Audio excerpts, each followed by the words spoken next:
តែពេញនេះក៏ណាបើយើង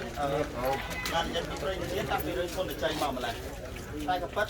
ខ្លែងឯងតំណាងឲ្យវេដាកសតៃក៏ដូចជាស្ត្រីដែលជាអ្នកដឹកនាំ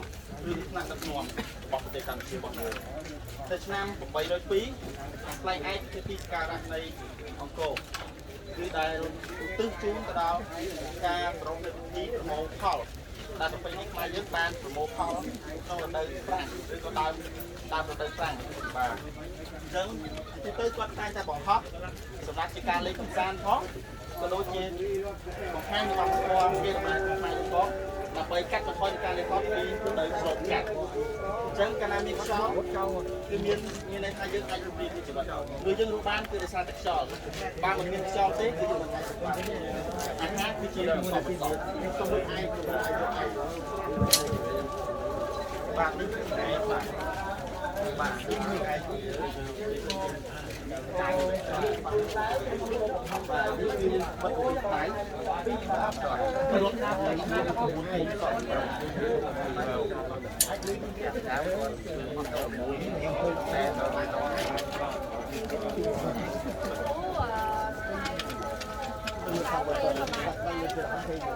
មិនទឹក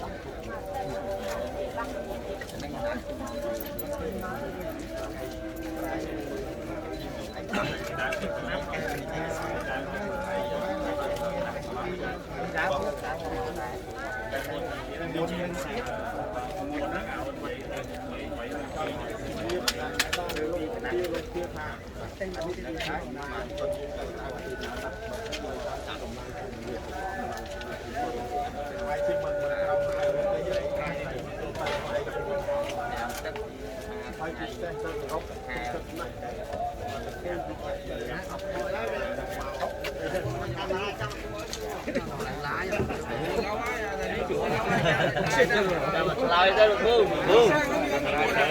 ra cho nó cứ xưa là nét camera rồi trong trái rồi cái giá cái khuôn đẹp đó con àរបស់លោកជំទាវដែរហើយចុងខែត្រង់នេះដើម្បីទៅជាម្ដាយទៅពោបើយើងនិយាយឲ្យចំទុំវាដូចស្បូនតែយើងមិនដឹងថាតើបុរាណគាត់អាចគាត់ imagine ឬក៏គាត់អាចគិតថាគាត់មានអេកូយ៉ាងម៉េចបានពិនិត្យថាក្នុងផ្ទៃនោះមានស្បូនបាទហើយនេះគឺជាចុងខែរបស់អ្នកម្ដាយបាទនេះជាដើមទ្រូងហើយនឹងប្រកែករបស់គាត់ហើយនឹងមាត់គាត់បាទតែគាត់ជាមុនពេលកូនលំកូនបាទអញ្ចឹងមានន័យថាជាសម្ភារៈគោលជាវប្បធម៌សន្តិភាពបាទវប្បធម៌សន្តិភាពរបស់យើងដែរស្របនឹងអនុសាសន៍របស់សម្ដេចបាទ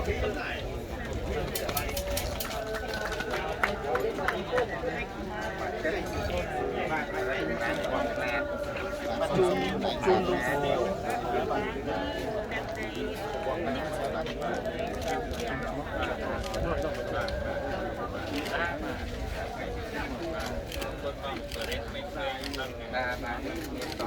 ប្រាប់ផ្ទៃប្រាប់របស់យើងនោះបាទនោះការត្រាំទួតបាទជាងត្រាំបិទត្រាំយើងជាភាសាអង់គ្លេសផងដែរអត់ទេបាទយើងធ្វើដោយបាទអត្តកម្មរបស់យើងផ្ទាល់តែម្ដងបាទ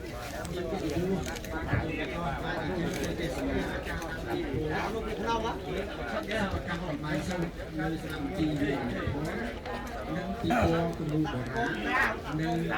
ទីប្រសិទ្ធភាពរបស់បាទកម្មវិធីពីយូរពីរកតាមផងដែរណាចាអូខេចឹងបានតែព្រឹកនោះទី5មកដល់ហើយបាទយើងប្រណិតខ្លាំង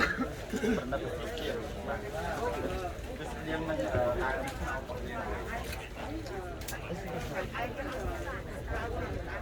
ការប្រោត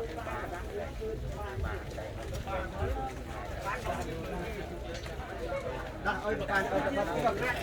បាទពូ